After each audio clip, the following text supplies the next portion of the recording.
He likes to play. But it's funny because when I first got him, he was a rescue. He didn't do that. He wouldn't run around. He wouldn't jump on my bed. He wouldn't do anything. He was so afraid. And I still can't get him to chase balls. You know how easy it'd be to play with your dog if you just sit here, throw a ball. Instead, like, for him to play, I have to, like, run around and, like, get him to chase me and chase him, and which is good. It's exercise, but it'd be kind of fun to throw a ball to your dog. He's a good dog. I don't know what I'd do without him. I used to be this complete cat person, and then I rescued him, and I don't know that I'm a dog person, but I'm really into my dog. And I actually miss him when I travel. It's like having a kid. So. Puppy dog. Come on.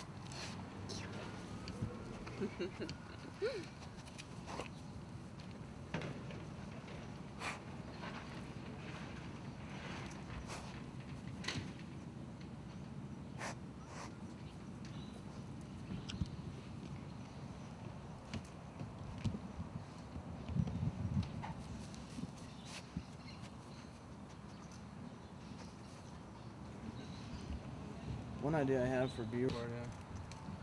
What people know of me as a porn star, they do. They think I would have this incredibly exciting life. I go to parties, I go to all these things. I don't. I have I mean, what's exciting to me really isn't exciting to anybody else.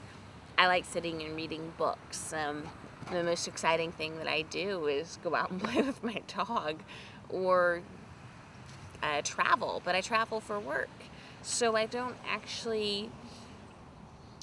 ever do anything that's just for fun. If work ends up being fun, then that ends up being my fun.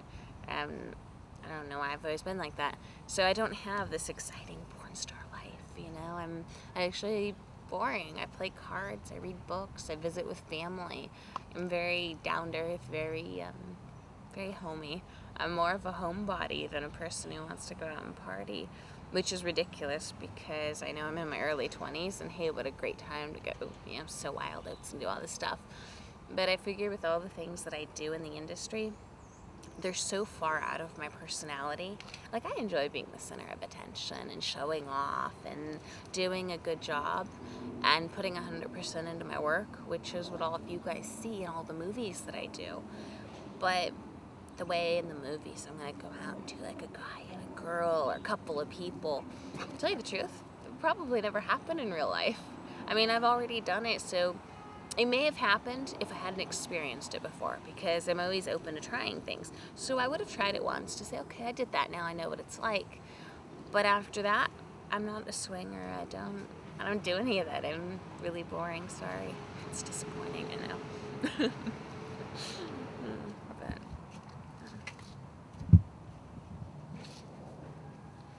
Hi, baby. Yo.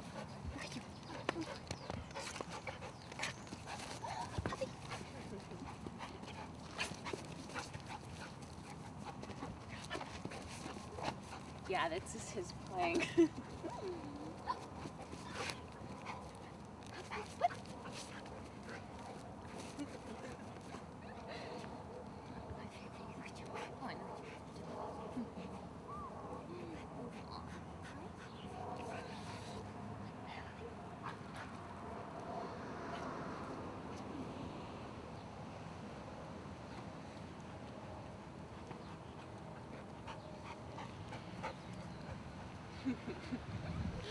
So do any of your neighbors here know what you do, or no?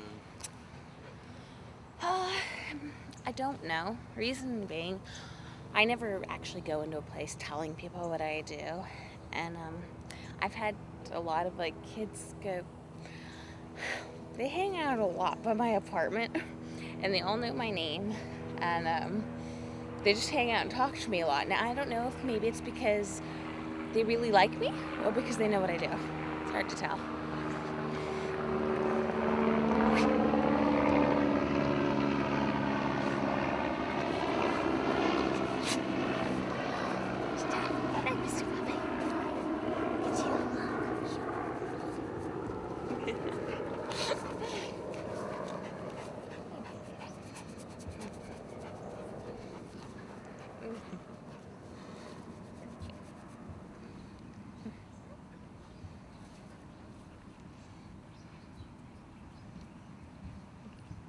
So do you have like a very, I guess your schedule very chaotic, just everything In you have to do? in the last, it's funny. For like 2 months, I had like a lot of downtime because I was in between deciding what I was gonna do. Ew, muddy. I just ended my contract with the company and become freelance again. And I kind of took time off to decide what I was gonna do. Well, I had taken so much time off that I let all this work collect, which it's, a lot of the traveling. I do a lot of signings, and I just started feature dancing. So I let all of that kind of collect, and I took 2 months off, and now I'm getting back to it all. So, like, I just flew in from New Jersey last night. I'll be here for 3 days. I go up to see my brother's football game. I drive back the following day to shoot a movie. Right after that, I have 2 days, 3 days, 2 to 3 days, and then I fly out, and I'm pretty much gone for an entire month. I come back for like a night here and there, and I'm gone for from like September 9th, and the last time I have to do something is like October 16th, so maybe a little month and a week, but I'm gonna be gone for a while. I miss my dog. But yeah, my schedule then is it's so chaotic that my apartment, I have suitcases. I've got like 5 different suitcases. That way if I have to come back and I only have a night, I can just keep everything packed, pack a new suitcase with new stuff, and leave. Which is cool. But when I end up done with all my travel, I've got like 5 suitcases to unpack, and some of the things, I end up losing my own clothes in my house, which sounds silly, but I do so much packing and not enough unpacking that sometimes I'll just leave stuff in the suitcase till I need it, which is terrible. Or I just forget that it's in the suitcase, and I look all over for these things that I know I own and totally forget to look at the suitcase. No. So, there's just certain people he likes to work at. Yeah. It's funny, he doesn't really, tried to bite one guy around here too, but I think actually the guy, I had my back turned, and it was really strange because I had him on a leash, I had my back turned, I was talking on the phone, and I heard my dog barking. I just thought he was barking.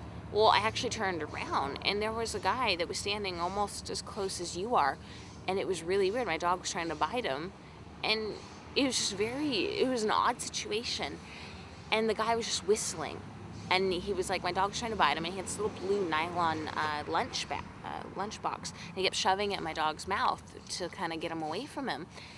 And it was just the oddest thing. So I don't know if he was like coming up on me, and my dog was biting him or trying to, because, he's being protective, or because my dog was just being mean. And he's not normally mean.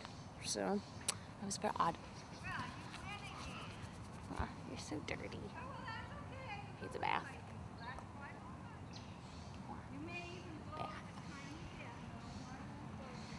This tape's gonna die any second.